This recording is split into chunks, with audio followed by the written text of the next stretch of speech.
It's 3 a.m., and the kitchen in my father's Loyola house is too quiet. I'm standing in the dark, staring at a box of organic sleep tea my stepmother, Monica, insists is the only thing helping my father's dementia. 6 months ago, my dad was a chief of surgery who could recite medical journals from memory. Today, he's a man who can't remember my name and spends 18 hours a day in a gray, drug-induced fog. Monica says it's early onset, a tragic decline that happens to the best of us. She's already moving his $2.5 million estate into a private trust for his protection. But tonight, I didn't go to sleep. I waited until I heard her bedroom door click shut, and then I grabbed the tea tin. I didn't find tea leaves. Hidden at the bottom, underneath the organic sachets, was a pharmacy bottle with the label scratched off. Inside were blue triangular pills. Clozapine, a heavy-duty anti-psychotic used for schizophrenia, something my father has never had. It causes extreme confusion, memory loss, and lethargy. She wasn't treating his dementia. She was manufacturing it. I'm Jordan, I'm 31, and I've spent the last 3 years as a medical paralegal. I know exactly what these blue triangles do. I also know that if I confront her now, she flush them and call the police on me for harassing a grieving wife. My father is upstairs, snoring in a rhythm that sounds like a person drowning in their own nervous system.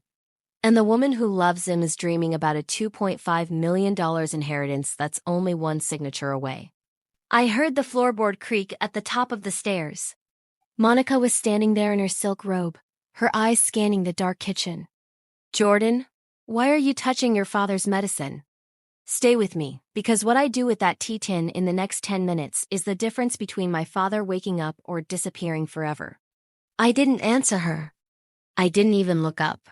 I shoved the tea tin into my jacket pocket and walked past Monica like she was invisible. My father was already in the passenger seat of my car, staring at the dashboard with eyes that didn't focus. He looked like a hollowed-out version of the surgeon who used to teach me how to tie surgical knots on a banana peel.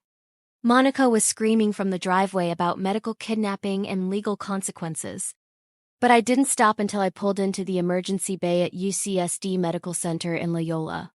The EO was a blur of fluorescent lights and the smell of industrial bleach. I'm 31, and I know exactly how to talk to a triage nurse so they don't send you to the waiting room for 6 hours. My father is a retired chief of surgery here, I told the resident, my voice steady but cold. He's showing signs of acute neuroleptic malignant syndrome. I found clozapine in his tea. Run a full talk screen, and if you let his wife into this room before the results come back, I'm holding this hospital liable for elder endangerment. 40 minutes later, Monica burst through the double doors. She wasn't the grieving wife anymore. She was a woman who had just realized her $2.5 million meal ticket was being pumped full of charcoal and 4 fluids. She walked straight up to me in the waiting room, her designer heels clicking like a countdown timer on the tile.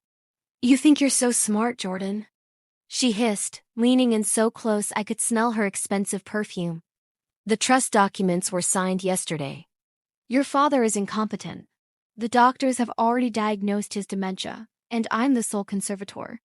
You're just a disgruntled daughter who's about to be trespassed from this property." I pulled my phone out of my pocket and hit stop on the voice memo app. I'd been recording since the driveway. "You just admitted he was incompetent while signing $1 million legal document, Monica. In California, that's called an innocent mistake by a layman. But for a woman who was a licensed paralegal 10 years ago, that's called premeditated fraud."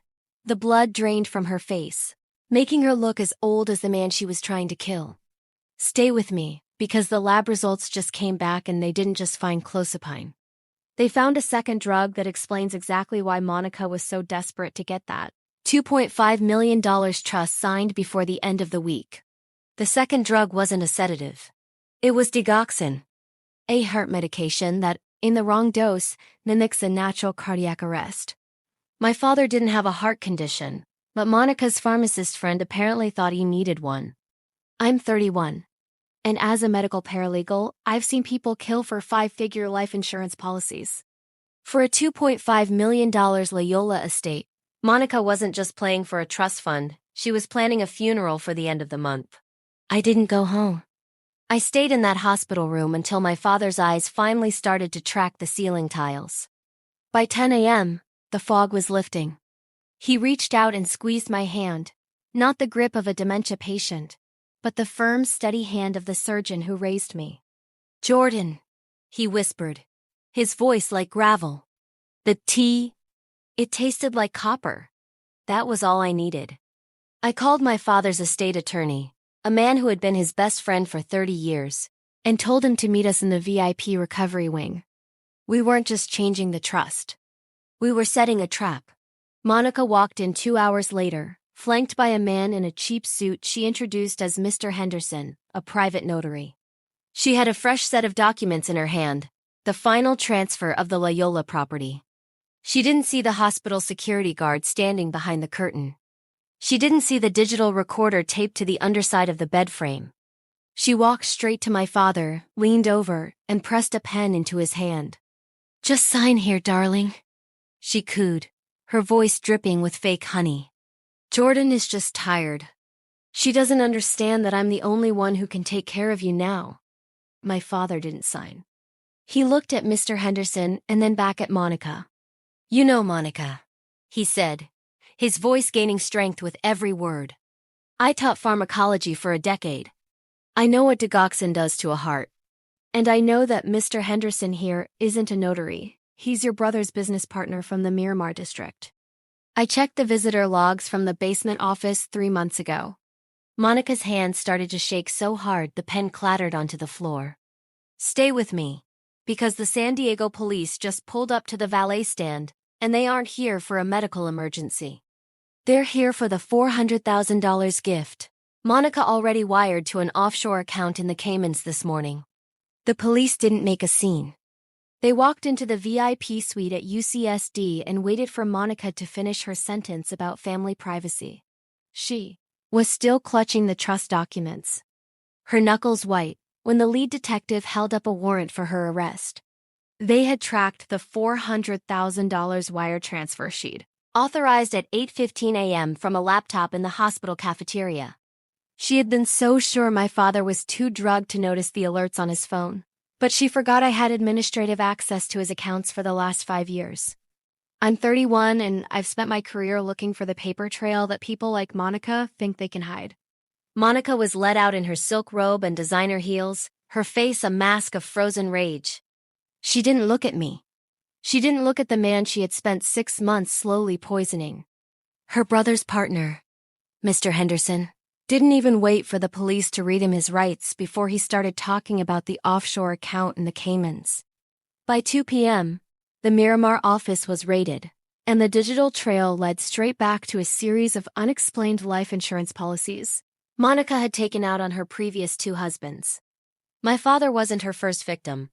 He was just the first one with a daughter who knew how to read a toxicology report. We didn't go back to the Loyola house. I sold it a month later, along with every piece of furniture Monica had picked out to match her new life. My father is back in a lab coat now. Not as a surgeon, but as a consultant for the very hospital that saved his life. His heart is steady, and the dementia vanished the moment the clozapine left his system. We moved to a quiet place in Del Mar, where the only thing in the tea is honey and lemon. The $2.5 million estate is secure. But the real inheritance was the look on my father's face when he realized he wasn't losing his mind, he was just being hunted by a predator he finally outran. Trust is a luxury, but evidence is a necessity. If you think Monica got exactly what she deserved, type justice in the comments. I'm Jordan, and I'll see you in the next one.